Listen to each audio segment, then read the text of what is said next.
Ladies and gentlemen, I'm so excited. Tonight's guest flew the Apache helicopter for close to a decade. He's a retired major in the U.S. Army, and we're going to spend the half hour one-on-one, and then we're going to open up the doors to our Zoom audience, and you can join us. So please join me in welcoming Gerald Gangaram. Hey, there we are. Good to see you. What part of the world are you in right now? I am in Annandale. That's in Virginia. It's about 10 minutes away from DC. Gotcha. Right by Arlington. I always like to start with something, exciting, fun, and positive. There's a billion places to start with you to get that started. But what I want to do is ask you, tell me about the Apache helicopter. I know this has played a major role in your life. And tell us about the fun, the power, and the energy around the Apache. Yeah, so picture says 1,000 words, right? So let me I think you gave me the ability to share my screen. Yeah, I did. And that real quick. So my audience knows. Yeah, there you go. Yeah, so this is the Apache. This is the most advanced helicopter in the world. It's the U.S. Army's premier attack aircraft. This is what I strapped onto my back. This was my ride. In it, I was armed with a 30-millimeter cannon, 70-millimeter rockets, Hellfire missiles that could reach out and touch something from 8 kilometers out. I could direct these weapon systems with an array of different sensors. This aircraft can even control drones. So you can fly this weapon system and another aircraft at the same time. Let me interrupt because it's too mind-boggling. When you say you can fly other aircraft, I know you mentioned something once in the past about a reticle. Is that part of that? You have something on your eye? Will you tell us about that? Yeah, so the Apache there's a monocle that's right over your right eye. And on that, it's projecting a lot of information. Predominantly, there's even a crosshair in it. So if you've ever seen the movie like Iron Man in the Marvel movies, he has this heads-up display. Imagine that is being projected onto your eye. You have all this symbology that's giving you this type of information. So you can see, I can get a lot of information about what my co-pilot's seeing, what other aircraft they're seeing on there. What I can get video images as well. And with those crosshairs and stuff, I can literally just put that crosshair on whatever my target is, flip 2 switches, and destroy that target. The gun will track with my head and just destroy whatever I was looking at. So it's definitely an impressive machine. So you literally can turn your head and that's where we're shooting. Yeah. Amazing.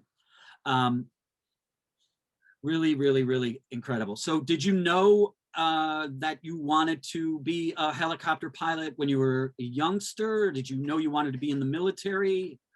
First, tell me, when did you discover your desire to be in the military? And then after that, I want to know about when did the Apache hit you? Yeah, good question. So a lot of different parts to that. When it comes to the military, I had no inclination of being in the military at any point. It took a while to get there. I grew up thinking that I was going to probably be in prison or at best be a garbage man, sanitation worker. Nothing against them, but that was actually one of the goals I had. Why was that? Why was that mentality in your head? I was raised, like you mentioned, in Queens, New York City by a single mother who did her best with us, but we were still on the bottom of the socioeconomic ladder. And whether it was teachers or even my biological father saying that I wouldn't amount to anything because of her not even having much of an education and just putting her down and me as well. And just where we grew up, you were more likely to end up in Rikers Island than going to even college. Like no one in the family had even been to college. I was the first, but let's put it this way. Rikers Island, the zip code for that was 11370. The zip code where I lived was 11372.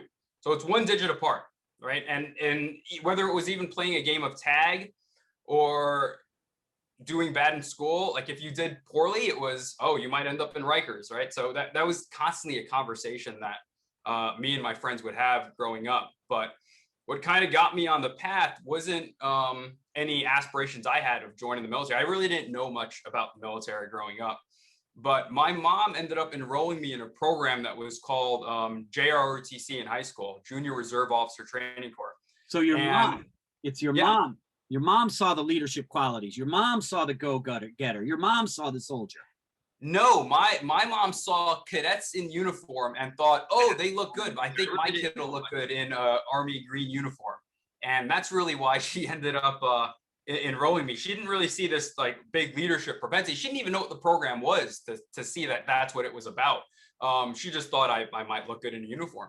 And then a couple of years later, I ended up actually going full press on that. And even then, this wasn't a program that was recruiting for the military.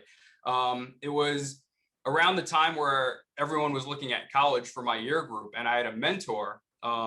And mentorship is very important for me because of this, because I don't believe I can talk about my story or anything about me without talking about the people who helped me get there. Besides my mom, this one man, First Sergeant Richard Gogarty, and there were a couple others, Sergeant Padilla, Sergeant Batts, but he specifically asked me, what are you doing for college? And I told him, I can't even afford to apply to college. I can't afford the application fees.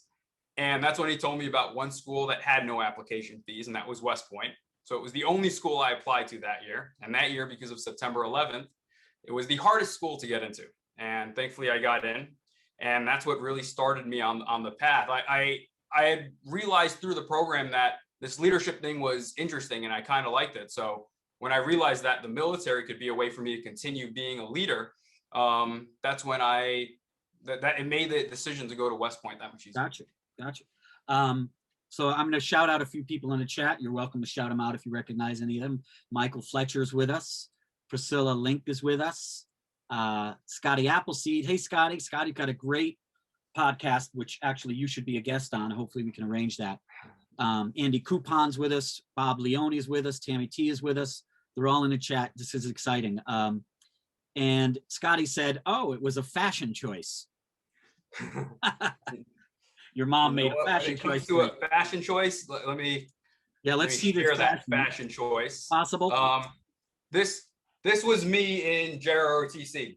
Amazing. All skinny, malnourished, a little less fat in the face at that point, but that's what my mom was after. All those medals. That would end up being me when I was in command a couple of years later. Terrific. What a transition. Amazing. So let's talk about a little bit about mentorship. You mentioned First Sergeant Gogarty. Tell us a little bit about the qualities of mentorship that he brought to your relationship, and whether it's exactly what some of the things he may have done or just things you gleaned from him about mentorship. Yeah, so First Sergeant took an interest in me, not just as a cadet going through a program, but he also wanted to make sure that he understood what was going on at home, right? He knew that things that would affect me outside would affect me there. And that's something I actually end up carrying throughout my time in the military and my life in general. It's that notion that people bring home their problems, whether it's work. There's no delineation of you leave work at the door or you leave home at the door. That stuff follows you. And especially in the military, where you can't be thinking about, shoot, I'm having issues paying this bill while you're in a combat zone getting shot at, right? But it's going to affect the back of your mind if it's not taken care of. So one of the things I tried to do as a leader was always be mindful of those problems that people had. I wanted people to complain to me. I needed to hear their complaints. And usually it was stuff that I was tracking. If it ever was something I wasn't tracking, then me and my team had to have a come to Gerald moment and figure out, all right, what are we doing wrong? Because I knew that as soon as they stopped complaining, that's when I was in trouble, because people are always going to complain no matter how good you're doing. If they're not complaining to you, they're complaining to someone else. And then I can't do anything about it. And how many people were under your command that you had potential complaints from? So it varied throughout the years. Like you said, I've been in the Army for, it was about 11 and a half years. And during the height of my command, I was in commander of the largest attack company in the world. And that was a unit of 136 people. Wow. And their families, of course.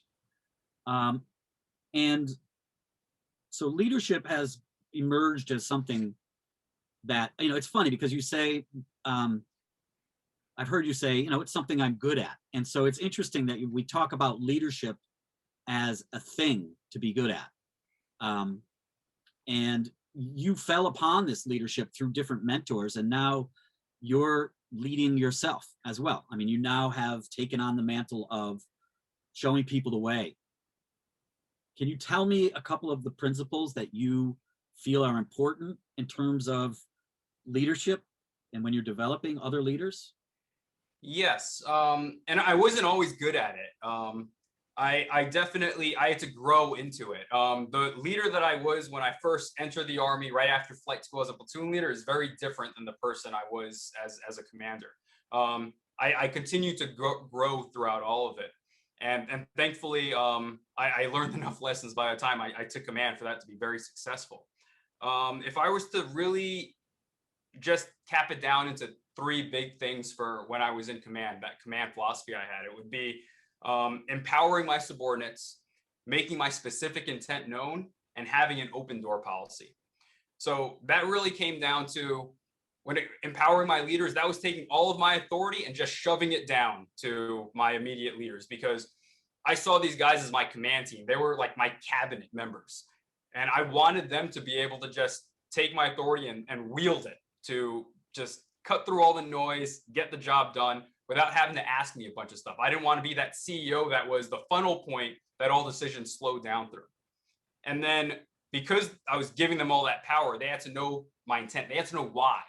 So many people, especially there was this mindset in the military earlier on where it was maybe, you just have to know what I'm saying. I don't have time to tell you why. No, my soldiers knew they needed to know why, because they needed to know the plan's not going to go perfectly. So if they know what the intent was, it's not just, oh, go and do this. It's, well, this was for this reason. So now they can be more agile and adapt. And so now that I have them slashing away with swords and stuff, I needed some type of accountability between us. That was me keeping my door open, where I had a very unique open door policy. But what I really did with it was make sure that they had to come through the door at least once a day. They had to physically check in with me. It wasn't a report or anything like that. It could just be saying hi. But this way we weren't keeping laundry lists with each other. If you've ever had a boss that waited till an annual review or a quarterly review to just tell you all the things you did right and wrong, it can be so over or underwhelming where it's like, yeah, I really wish you did more of this back then. It makes no sense. So this way it was me constantly checking in with them and saying, hey, you did this great today, or this we can work on. And that way we never had laundry lists that we were keeping on each other, and they weren't ever under or over motivated or overwhelmed to do things. So that really worked out great. And I had a lot of success with it. A couple people come to mind with it. Specifically a Jason McCormick was a very good person that did this. And this is a guy that he like, I chose who was going to be in this command team in my cabinet, right? They got the appointments. They went through the confirmation process. They got there. And so these are all stars, but I ranked them and I told them, hey, here's where you are. And even on a list of all stars, when you hear you're at the bottom position, you don't sometimes feel too good. And Jason was one of those guys in the beginning. But when he left my command, he was the number one, because he would go through all of these different steps time and time again. He would just come in my couch and just have conversations with me while I'm typing away on my computer, just looking at the side of my head, but trying to understand that broader picture with things. And when he left my command, he was the number one platoon leader I had. And it was because he had an environment where he could grow. So I've seen this work firsthand. It's intimidating for some people to do, and it takes a lot of work. It takes a lot of effort on both the leader's part and the subordinate leaders that they have, but it can have such good results. And me and Jason had a great relationship because of it. We kept in contact afterwards. And I last talked to him when he was just a few months away from retiring out of the military. And regretfully, he didn't make it to that in Jason's case, because he went down in his aircraft. He's survived by his wife Sadie, his kids Cameron and Addison. They're all doing well, but also a long line of other future Apache aviators, because he mentored hundreds just when he was under my command, let alone after, like, when he went back into other units in the Army. In the last unit he was in, he was constantly trying to see how he could make things better. So I've seen the results that this can have for people. There's a comment that just came up that actually feeds into a question I have for you. Scotty Appleseed says, why that is a wise leadership skill. A lot of people aren't open to that. And that's the comment a few minutes ago, based on what you were saying with the open door and the conversation. So that sticks out to me as well. And I'm wondering, you know, the military, everybody has this idea. It's so buttoned down and it's so strict and regimented. And what you're talking about sounds almost a little bit like it's casual. So how does that fly in the face of what, anyway, from the outside, we perceive as a very buttoned down environment, and you saying, look, no, come, my door's open. So yeah, no, my door was open to the extent that they knew even if my door was closed, they could open it. And it didn't matter who was in there. They knew that if the commanding general was in there or my boss was in there, whatever, they can throw them out and shut the door because they needed to have a conversation with me. That's the power they had to have. And they used it. They threw out a general for my office one time, and I told him that he would understand when he talked to my boss.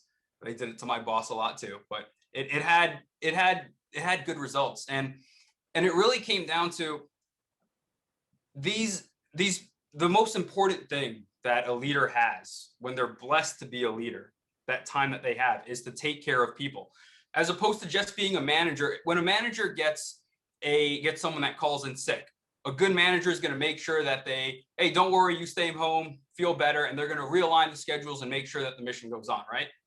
To me, a leader will do all that same stuff, but then show up at your house later on and be like, hey, did you go to the doctor today? Hey, here's some chicken soup. Where your kids at? Or are they doing okay? Or they're like, how's everything else going? They have that personal touch. They check in, right?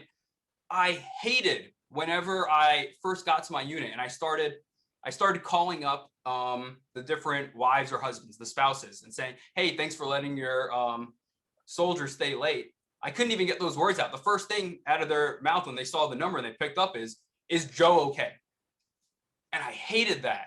And I told them, you know, you're going to have me there as a shoulder to cry on when times get bad and there is something bad that happens, but it's not going to be because I'm the only one there. It's going to be because I was there for the good times too, right? And a really good point about this is like when babies are born, right? Very joyous occasion.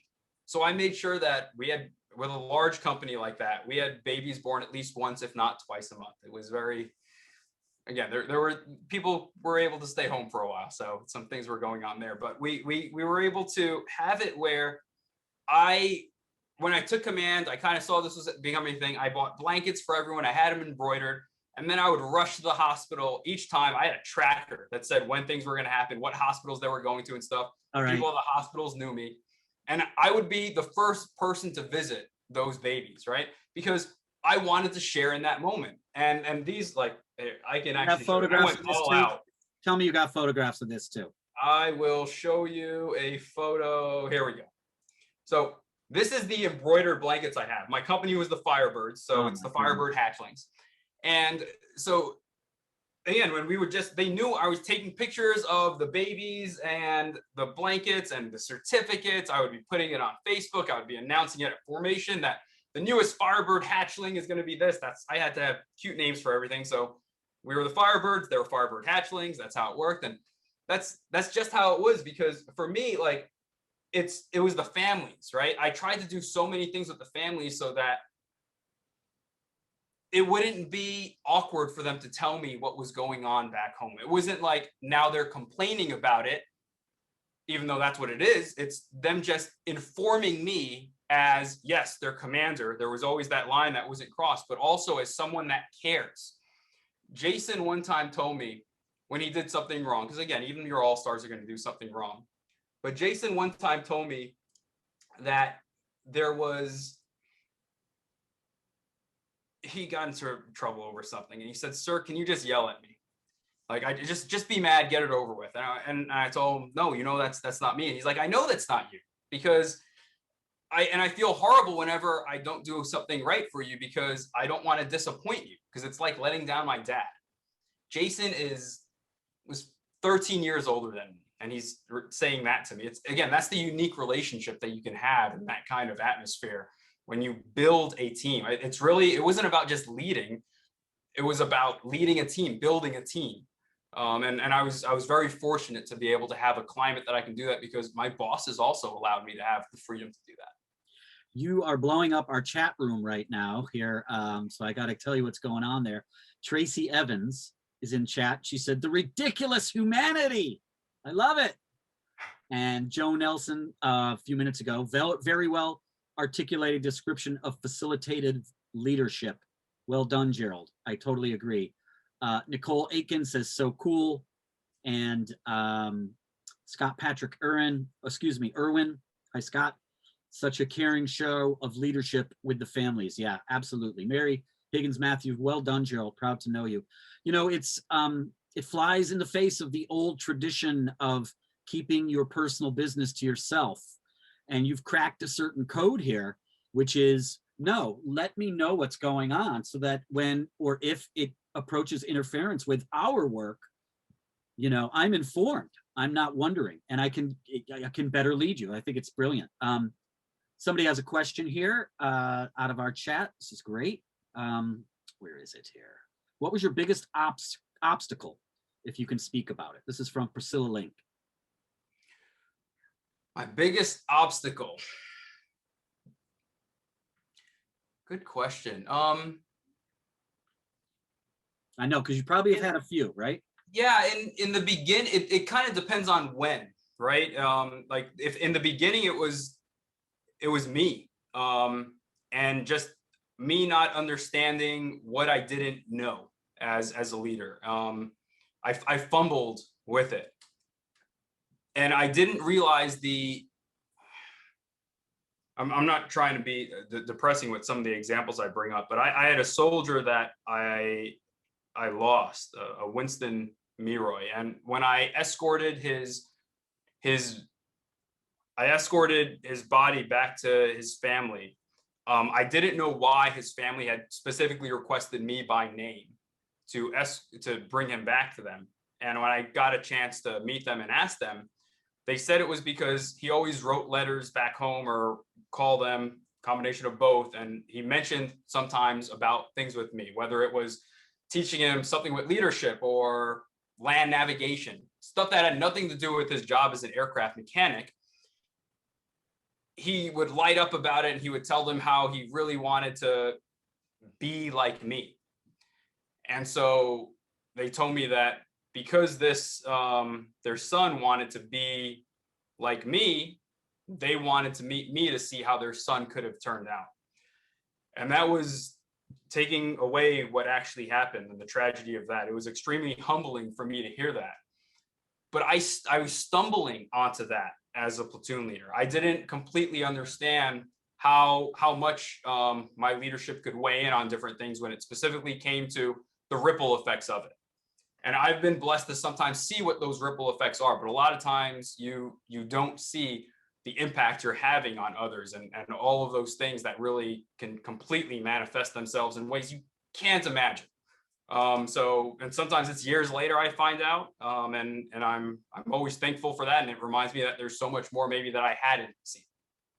It's incredible that you can, and wonderful and tough, you know, painful, that you were able to escort Jimmy home. Now, is that a common thing where families request things like that, or was that something that hit you kind of out of the blue as well?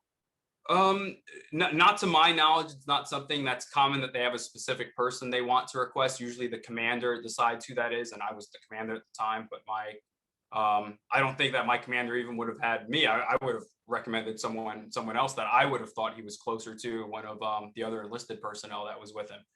So it was not common, no. All right, I want to remind our audience in a couple minutes, we're going to open up the Zoom. So in the Facebook chat is the Zoom link. You can join us now, and you'll be in the waiting room. You'll be able to watch and listen while you're in there. So go ahead and jump into there. We got a couple of people waiting to get on the show. I got a question to follow up again though with Jimmy. What was it like that moment when you were standing in the presence of his parents, who I'm assuming you never met before, and they told you that they wanted to see what their son was envisioning for himself by looking at you? What was that moment like? I was in shock over it. Like I already said, it was very humbling. It was not what I was expecting. Jimmy, I was even the one that had found Jimmy when he was dead, and so I thought it might have been something where they had heard that was my link to it in some type of way, but they didn't know the complete circumstances of that. So I thought it was going to be a completely different answer, and so it completely shocked me. It caught me off guard. Incredible. You are a pretty amazing person, and if my audience doesn't start asking some of the questions that I have, then I will have to be forced to go back to my questions. But I can see in the chat, again, you're really igniting things there, and we've got some questions. So don't worry, chatters, I will get to you in Facebook. Before we go and open up the Zoom room, though, I want to play just a little game of word association with you. You just tell me the first thought or thoughts that come to your head. I'll blast maybe a dozen things. And I promise you, audience, we have not set this up. It's not the Jimmy Kimmel show. Here we go. Word association. Snowstorm. Making a snow woman. Georgetown. I got my MBA there. White flag. I think Bishop Briggs has a good song that I like from there.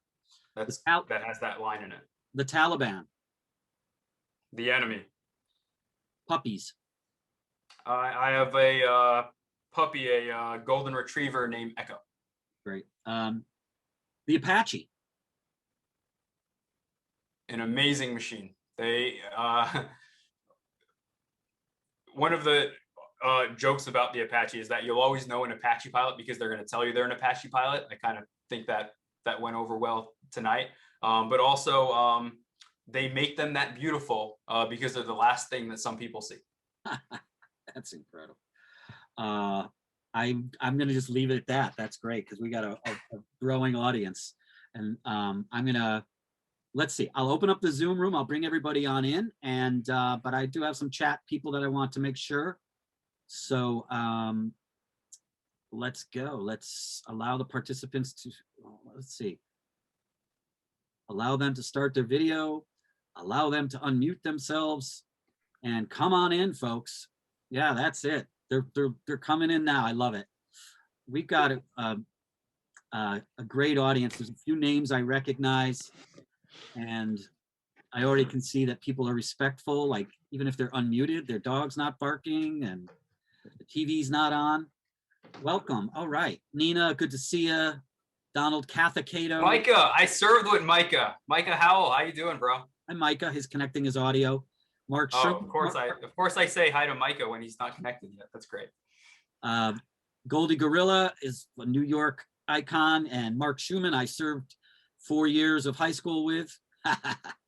I'm gonna, while you guys are loading up, Scotty Clapson out there in the streets, and Scotty Patrick Irwin. I'm gonna ask a question from the chat, and then we're gonna go to our Zoom audience. But first, Andy Kumpan has a question. How does Major Gangaram feel about the current state of Veterans Affairs and the current treatment and facilities for veterans suffering from PTSD?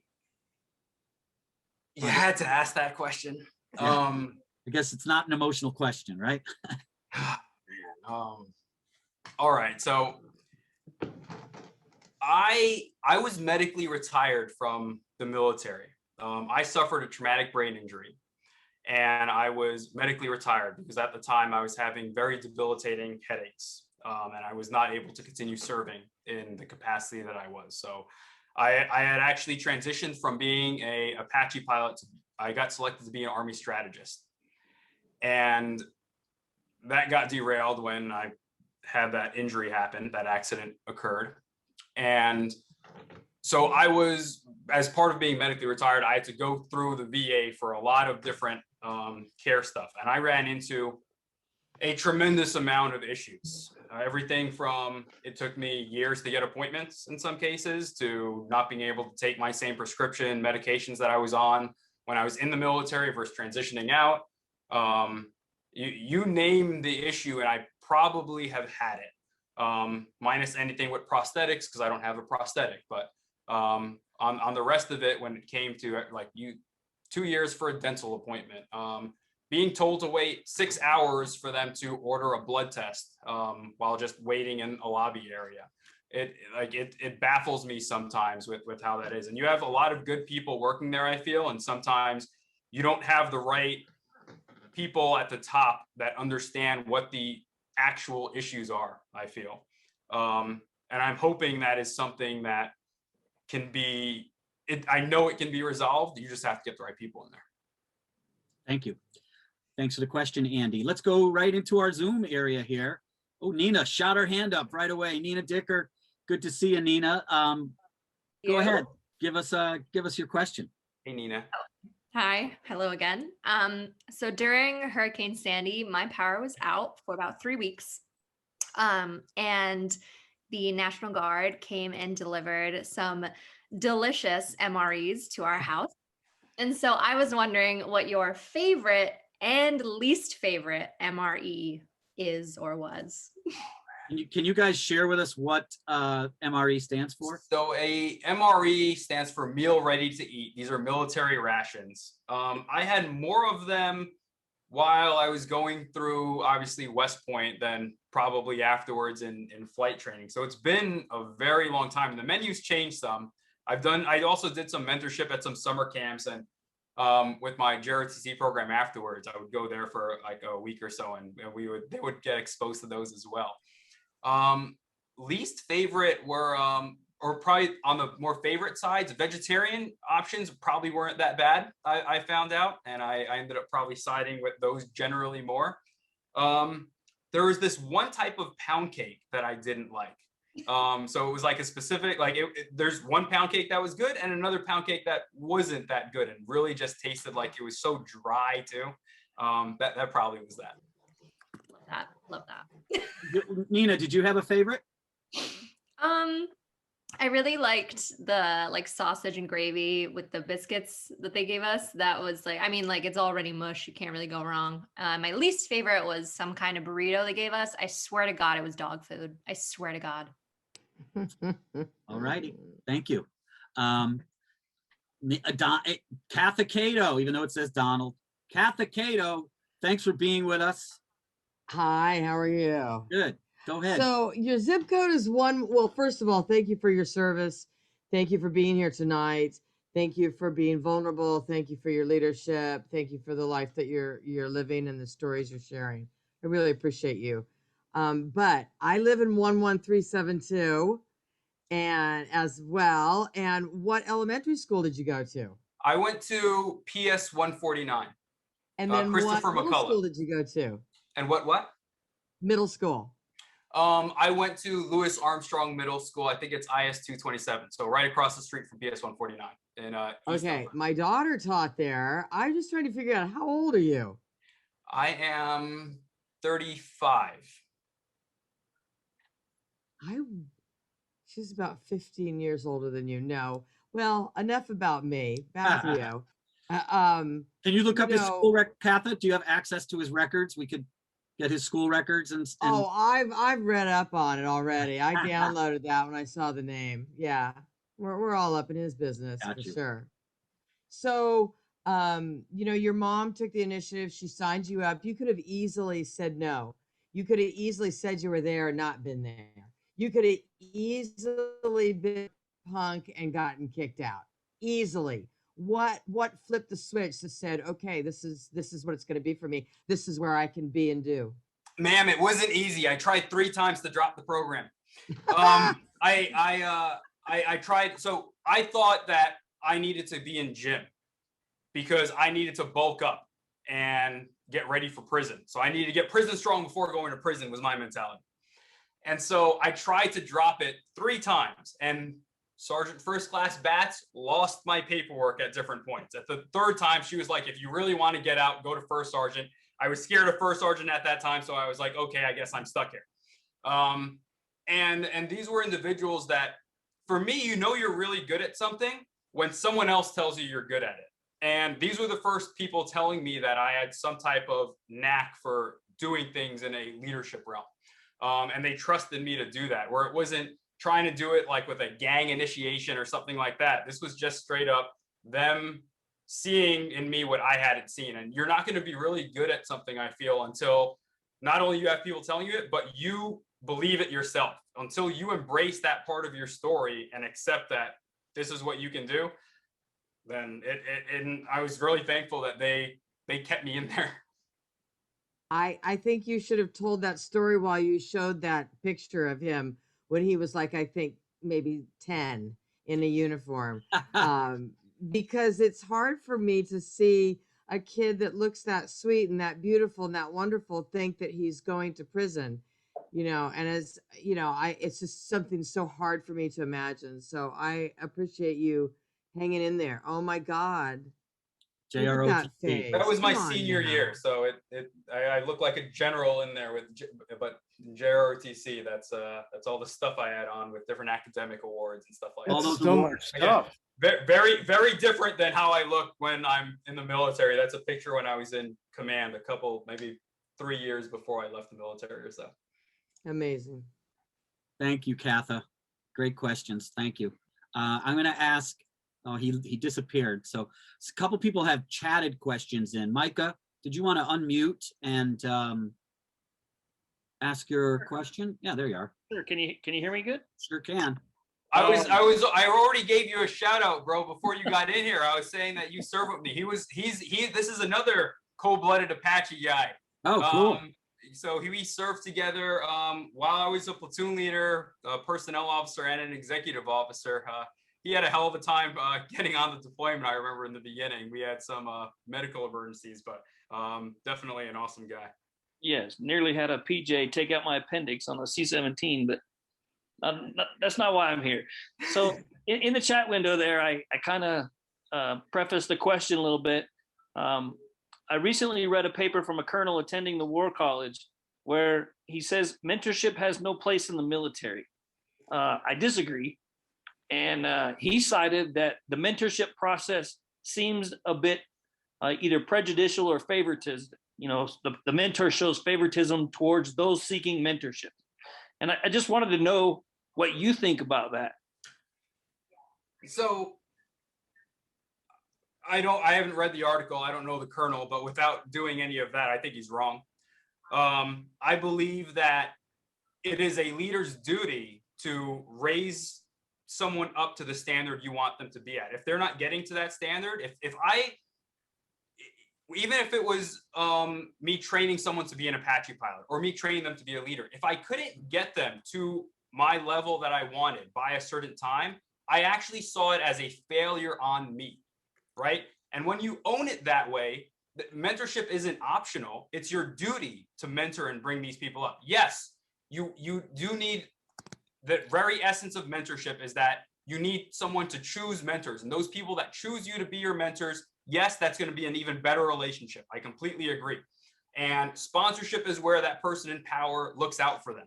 But as an immediate supervisor, if you're not doing that and helping that person grow, I told my guys, it didn't matter if you wanted to do 20 years in the military or you wanted to do, like, this was going to be your last duty assignment, you wanted to get out. I could still offer whatever insight I might have, or just be aware of your goals so that I can help you get to whatever it is later on in your life, so you can still keep doing great things. Especially, Micah, think about all the people we served with that definitely got out in some way or another, some soon, some right, like much later. But those moments that they had, that they were with us, if we weren't trying to touch their lives right before that, how many of them maybe would have gone a different route or like fell short of their expectations? Like, it's our duty as leaders to bring people up with us. Do your duty and history will do you justice, is what Churchill said. And I believe that completely. And with leaders, it's all about people. Agreed. And that was why it was kind of disheartening to hear of your early separation, but because I saw you personally as one of those outstanding leaders, one of those people who I wish they would have taken a battalion or even a brigade command. So thanks, Mike. Congratulations to you, and hope to see you continue in the roles that you're chasing. Thanks, Mike. I appreciate that. Oh my gosh, Chris Mosier. I just saw that name. Yeah, Chris Mosier across my screen. She is she also served with me and Micah. She was a civilian with us that helped. Remember, I was talking about families being important. She helped with that. She was our civilian counterpart that helped manage some things with the family for the battalion at that point. And she actually, while I was a human resource officer, she had an office directly across from mine. So she got to hear me yelling at people constantly sometimes. Terrific. I'm going to jump to Chris in a second, but I want to ask Mark Schumann, who got here bright and early with us. Mark, you have a question or a thought to share with Gerald? I'm just curious how retirement is going. Oh, for me, Yeah. it's going well. It took me a while to get there because, like I had mentioned, right afterwards, I was dealing with a lot physically and emotionally. Right afterwards, I had so much of my identity for so long and been wearing that uniform, and I felt. Let's put it this way: even if I got pulled over by a cop, it was constantly well, it's okay. I'm in the military. And then I was still, when I left, it's okay. I was in the military, right? I was using that as my defense for things like that part of my identity. And so it took me a while to get back to recovering, to continue to say that I'm not done yet. And then I still have more to do. So it took a little while to get there though, honestly. And by a little time, I mean a couple of years. Okay. Okay. I'm going to follow up with what your plans are going forward, because I know at age 35, you're not retired per se, maybe just from the military. But before we do that, Chris Mosher, do you want to say hello? Do you have a question or maybe a little secret you can share about the Major that we don't know? Oh, no. Secrets are meant to be kept. Okay. I would never give away 3G's secrets, that's for sure. Hey, what does that mean? His initials are, it's 3G's. And There we so that's what I always called him, was 3G. Right, so there's But, one. Very good. Harmless. Our offices were just right across the hall from each other. So we used to holler back and forth. And I saw it on Facebook and I thought, oh, I'm going to hop on here. And then of course I saw Micah and I was like, whoa, I know that face too. Terrific. The blast from the past, we're all in different places now. Thank you. Goldie, do you have a question? I'm sure you do. Yeah, I always do. Yeah.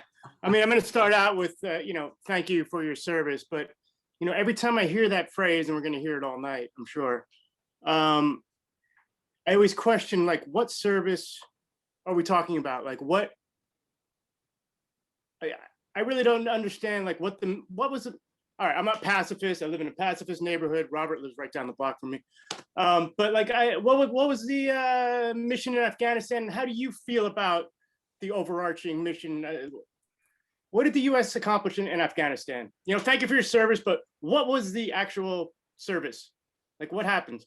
Yeah. So or your opinion of what happened. Here's what you're thanking someone for when you say that.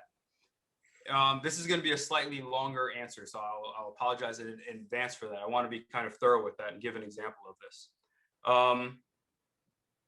You are thanking that person for showing up to do the job. That a service member does not sign up based on who is in office or what a political ideation is. They don't sign up for a war. These aren't people that are out for glory or anything of that nature. In May 2012 of my deployment, I had an incident where I had to show up, where I was called to a troops in contact situation, where the initial report was that there are about 120 enemy coming at this one area that there's maybe 20 people on the ground. US forces, Afghanistan forces, and another foreign ally were there. So completely overwhelmed. And when we're heading over there, I'm squeezing the guts out of this aircraft to get there as fast as I can. And I'm expecting it to be an open field, right? Like, or at least a very open sight lines. This right here, let me bring it up. That's not it. One moment. There it is. this right here is what I was used to seeing in Afghanistan. And so again, very open. You can see in through the courtyards. Those boxes are, the smaller boxes are buildings. The squares are fences and walls for the different residential areas or so. And when I get there though, I'm thinking this is going to take me 15 minutes. Instead, what I see is this area over here that's just in green. I can highlight that. I see trees, right? I found the darn oasis in Afghanistan. And I can't do the job that I was going to go and do. The Apache is a very lethal helicopter, but I need to see the enemy, see the friendlies in order to do my job right. And on this day, all of a sudden I couldn't do this. This goes from being a 15 to 20-minute mission in my head to 10.5 hours flying. And as I'm frustrated trying to figure out what's going on, I mean, at one point I'm shooting into the side of a mountain, trying to tell these guys, have these guys walk my rounds onto the target, saying like shift right 500 meters or something, right? And as I just started getting lower and lower, closer to the trees, and suddenly one of the guys on the ground says, "Hey, gunmetal, watch out, you're getting shot at." Immediately I respond back, if they're shooting at me, are they shooting at you? The person I'm flying with that day, Chief Warrant Officer Kevin White, says, "Sir, I know what you're thinking and I agree." But what the hell was I thinking? I was thinking that when he confirmed that on the ground that they were shooting at me, it meant that the enemy wanted me. They wanted to take me out more than they wanted the guys on the ground. They wanted, the Apache was known as a dragon in Afghanistan. The Taliban wanted to go down as slaying a dragon that day. So I was a perfect distraction. I was going to intentionally give the enemy a shot at their prize. I was going to give the guys on the ground the chance they needed to regroup at the same time. So I tell our wingman what we're going to do. They knew our wishes if we got shot down and stuff. Locked and loaded our weapons, made sure our armored side panel was extended a little. And we asked them how long they needed. They said 60 seconds, and I gave them 60 seconds.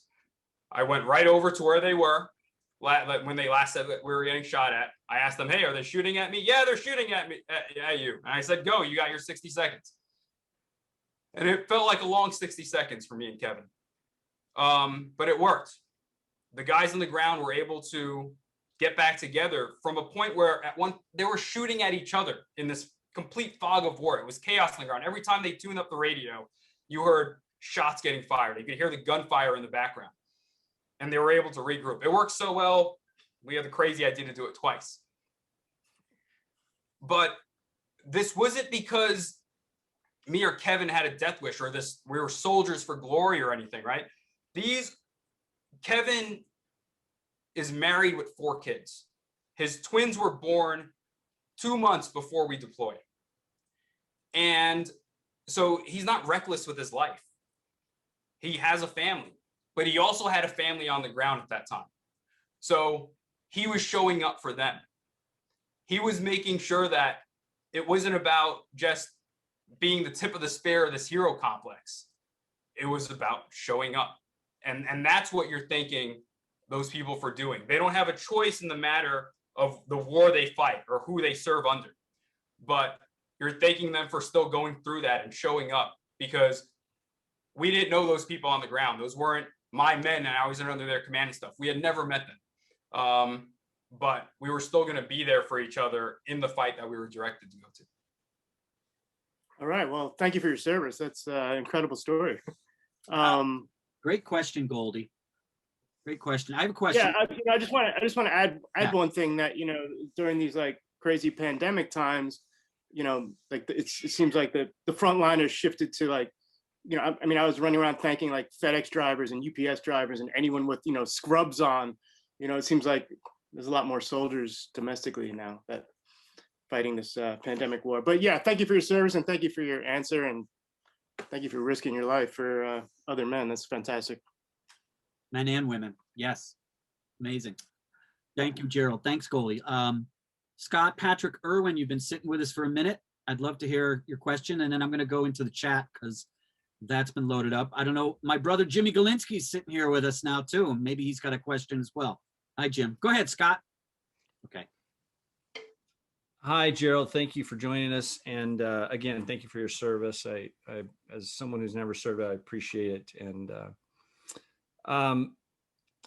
one of the questions I had for you was, what was a leadership question that you left the military with and you still carry around with you that you wish you knew earlier on?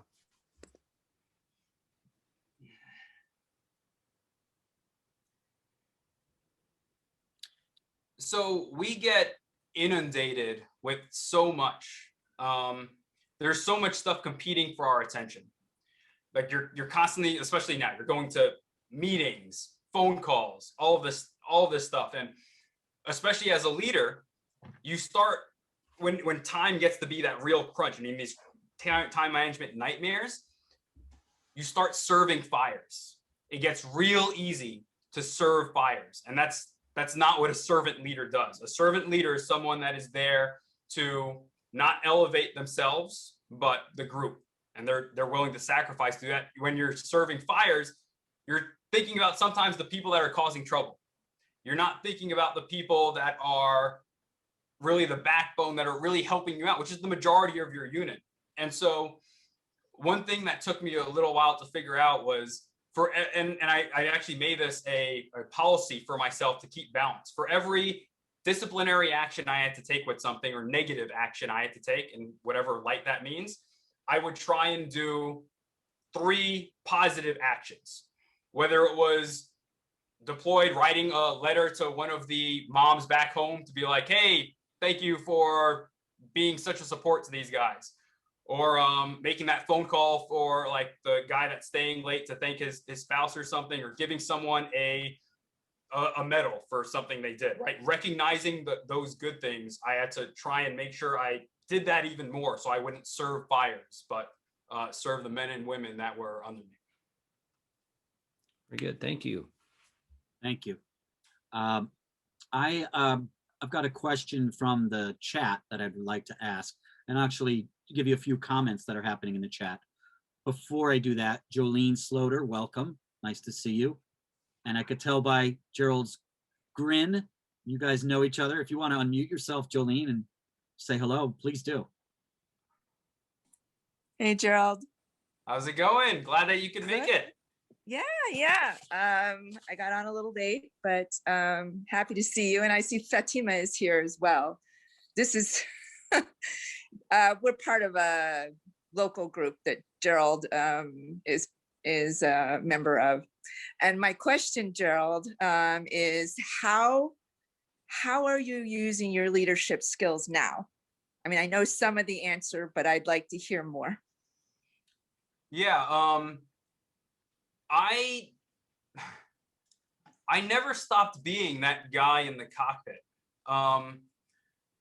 So that same guy that I just mentioned, that was in the front seat of that Apache, or the back seat in that case, that was willing to take bullets, like that servant leader that was taking the heat, drawing fire.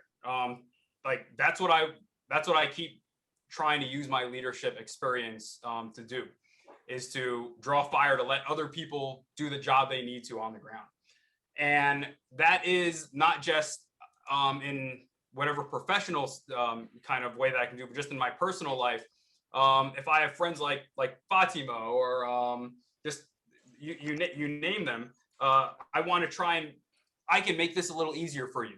Here's how you want me to help you do that, and just trying to continue to do that, because especially in today's environment where there's no work and personal like separation physically, sometimes we need people to remind us of those types of balances and those things. So it's just as easy as picking up the phone and checking in on someone, texting them, and not just asking, hey, how it's going, but what can I help you with? No, like, what's one thing that I can do to help you? Whether it's like, is there a phone call I can make for you? Is there a recommendation I can write for you? Do you want me to call you again in a week? Right? It's the smallest things that can have such a large ripple effect. One of my friends would always swipe her Metro card for the person behind her or in front of her if they didn't have enough fare. And that was because in one aspect, because she didn't want she didn't want them to like start doing this and trying to find out, oh, where's my change or something like that, and just sped everything along. But also that person, if they're feeling that way, now they finally sit down. They're like, oh my gosh, that just happened. They're thinking all this negative stuff, but she doing that in that one moment quickly defuses that situation, right? One day she got a gift card from one of the people that, again, it wasn't people that didn't have the money. Even in this case, like this one person she helped was suit, tie, was great, very well off. And he gave her a gift card afterwards that said pretty much, thanks for being my hero, right? That's the smallest things you can do that makes such a large difference. Those are heroic moments. It doesn't have to be you being an Apache to do these things. Just be a good person. And that's the best thing that you can do for other people, and keep being that leader in that kind of way. Can we pretend? I know. Can we pretend we're an Apache when that's happening though? Can we? You can make helicopter noises and stuff like that. Yeah, but an Apache is a very difficult thing to be. And again, a lot of training with that. People like me and Micah might find it very offensive if you do that. You might be offended. Well, I mean, I've logged at least 10,000 hours on my PlayStation, and I've flown. Oh yeah, because Hollywood always gets it right. Yeah, it's not like it's always Iron Man and stuff like that. Yeah, if you can fly an Apache, you can definitely fly. If you can fly it on PlayStation, or Microsoft Flight Simulator, I'm sure that you can do the pitch back turns and diving flight, and that's what I thought. Perfect Top Gun gunnery like the rest. Exactly of us. what I thought. All right, I'm gonna go to this chat here because Scotty had a question a while ago. What was the leadership lesson you wished you learned earlier in your career? Is there something that you wish you had known? It's a tough question. Okay, I for whatever reason I thought I just answered that with someone, but yeah, you did in a way. You did, yeah. Yeah. I mean, but yeah, I spoke the question that I had put in the chat. Yeah, see, there you go. Gotcha. All right, so we got some more comments. Micah says 50% of the time we're trying to figure out why it's not working like it does in the games. the helicopter. Turn it on and off, and that'll be the way to solve most of your problems. Not in the air though. You can't do that. Oh, you trust me. Even in the air, you turn it on and off if something's not working, and hopefully it starts working again. Sarah Williams raised her hand, but I don't see her on the screen. So Sarah, if you want to jump in. Oh, there you are. Hi, Sarah. Hello. Is that Sarah from Colorado? It is, Gerald. How are you? I haven't seen her in so long. Wow. I know. I follow you all the time on this stuff. So I'm Sarah Williams. I actually know Gerald from Fort Carson. So he's my neighbor.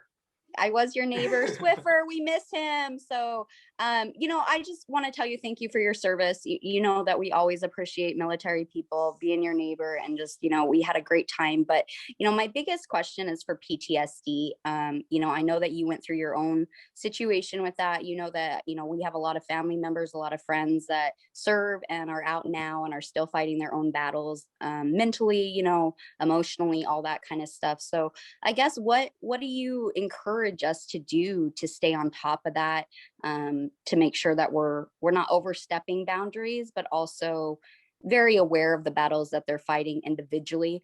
What's your takeaway from that, and what do you encourage us as the public, as family members, as friends to do for people not only like you, but for people that we love and respect and want to do the best for, but also want to be very respectful of what they've done and seen and heard? So yeah, good question. I think the first thing to think about is that not everyone is the same, right? Everyone's demons are different, and how they battle those demons are going to be different.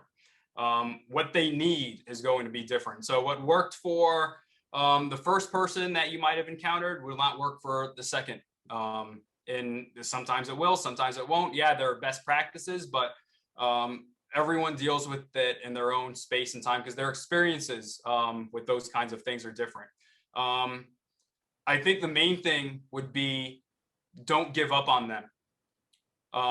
The best thing that you can do is not try and sometimes give them what those best practices are. They're probably getting that in some ways, and sometimes it can be helpful. You can gauge those things, but don't give up on them. Even when they're giving up on themselves. It's a hard thing to do sometimes. to watch someone struggle and to just leave them to work it out in their own time. But those check-ins are a good thing. And even if it's something where it's like, hey, can I call you next week? And they're saying no, and it's like, okay, well, I'm going to call you. If you're not going to take my call next week, I'll call you in a week and a day then. Bye. Like almost forcing it so that they know there's someone that is holding them accountable. That's my kind of takeaway on it. Well, I appreciate that because, you know, just like people have mentioned in this chat and stuff, the VA system it's a work in progress. And I feel like a lot of that comes to the families and the spouses and the kids of those people that come home from war. And, you know, I think if we were a little bit more educated in how to help, maybe we could alleviate some of that stress of the VA of what they're seeking before we get to the end results that we've seen, you know. So thank you for your answer. You know, like I said, I follow you all the time. Aiden is such a fan of you, and thank you for your service again. And like I said, I love watching you do this stuff. So thank you. Thanks, Sarah. Thank you, Sarah. I have a feeling you're going to see more of Gerald in the future. It's 10:05, and I just want to let people know that we're going to go just a little bit longer. Those of you who are in the Zoom right now on camera, if you got to leave, I understand it. You've stuck with us for an hour. It's beautiful. So don't feel bad if you have to jump out. People have already. I've got some great action going on in the Facebook chat. Johnny Regis is here and says, I am so blessed to be here. Tracy Evans has distilled one of your leadership lessons down. 1 bad, 3 good. 1 bad, 3 good. There it is. Easy to remember now. Priscilla Link says, I'd love to be on the Zoom, but I cannot. Same with Joe Nelson. Thank you guys for being here. Tracy Evans, thank you for your questions. And I think you kind of answered, Tracy, you know, what could the public do to help our military more on a personal level? And I think you just answered that question. Andy Kumpan has shared a link to something called healingthewounds.org. And I don't know if you've ever heard of it, Gerald, but he said it's a great program he wanted to share with you and everybody. So on the Facebook, there's a link to healingthewounds.org. Andy seems to be producing some of their video stuff. They're doing a fundraiser right now, and it's an organization worth taking a look at. So Gerald, I have a question about the future. Okay. You know, we're in it. I feel like we're always in the future, you know. Yeah. And I'm wondering what's in your future. Where do you go with all of the incredible experiences that you've had traveling the world and leading so many different groups of people? What are you going to do going forward now? Well, like I had mentioned before, I'm not done. I've always been moved to lead, and I'm still moved to be in front of people and inspire them. But I feel like the trials in your life, you can either, all that fire that you're going through can either make you more resilient, like a fine sword being forged, or it can melt you. And I feel like I've been tempered to continue to be a better leader, because this entire time, that fire I have for public service has never dimmed. Those flames have only grown brighter.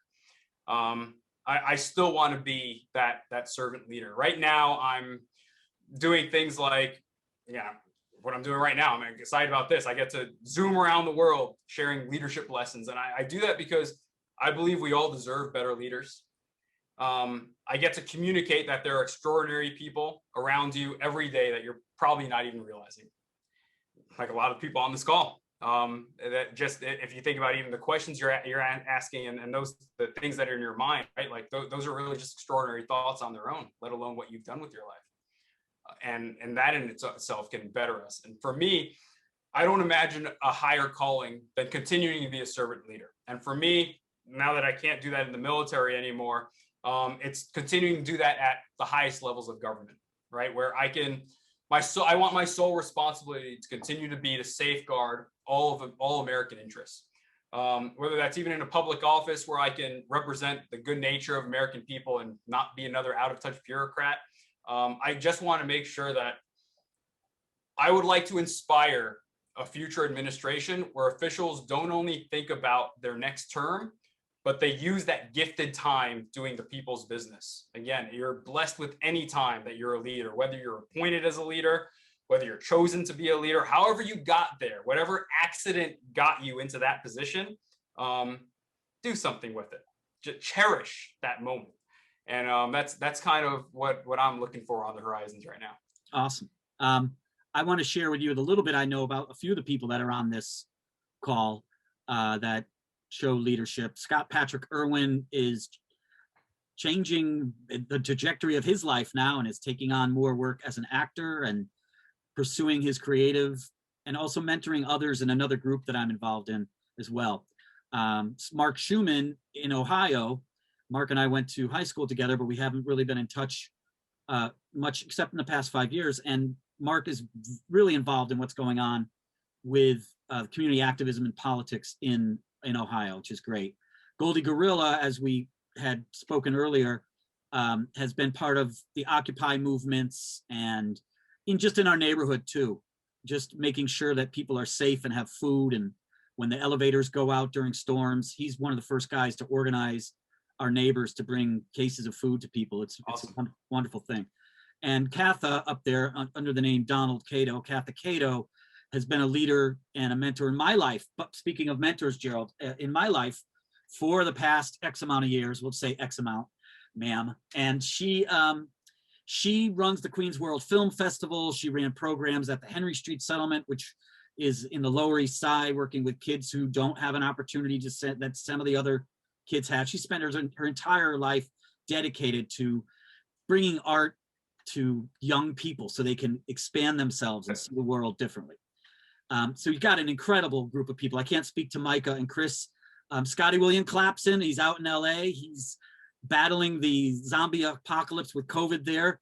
And part of what he does is he's got an incredible podcast, which brings creative people and hopeful people out to speak. So this is really an extraordinary group. Like you said, you don't know who is in your group or who's around you. And I really appreciate that you're going to be sharing your wisdom and your love going forward, Gerald.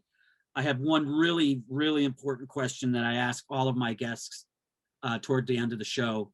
And I'm glad everybody's paying attention and perking up. I can see it in their eyes. We're on a Zoom call. I'm wondering, Gerald, are you wearing pants? I can prove it. Yes. Right on. Well, that's one of us. It's part of the uniform. Prepared to lead You gotta lead. with pants. Couple more comments out of the chat real quick, and then we're going to wrap it up. Scotty William Clapson said, it's important. My dad was a Vietnam Marine vet. People treated them really poorly. His PTSD was bad. Didn't know it. We didn't have the language about it in the early 70s and even the 90s. And Goldie chimed in with, yeah, it's interesting, crazy how throughout the years, the words changed from shell shock to battle to combat fatigue, So I know it's something that's on most people's minds, and I'm glad you're wearing pants. With that, I would like to say thank you for everybody for showing up. Scotty, just nod your head if you think we might be able to get Gerald Gangaram, the Major, on one of your podcasts. Possible? Yeah, I thought so too. Great. The call to action, Gerald, do you have a call to action for people here that we can go forward with? I know I'm surprising you with that question, but maybe you've got one for us. Yeah, forge forward, right? Think about, again, you don't dwell on the negatives that are happening in your life as much as you can. Remember that it's a season that you're passing through, and learn from it what you can, hopefully, so that you can use that to build yourself up, be more resilient, and be that sharp sword going forward. Awesome. I think you sharpened some blades here tonight. Thank you very much, Gerald.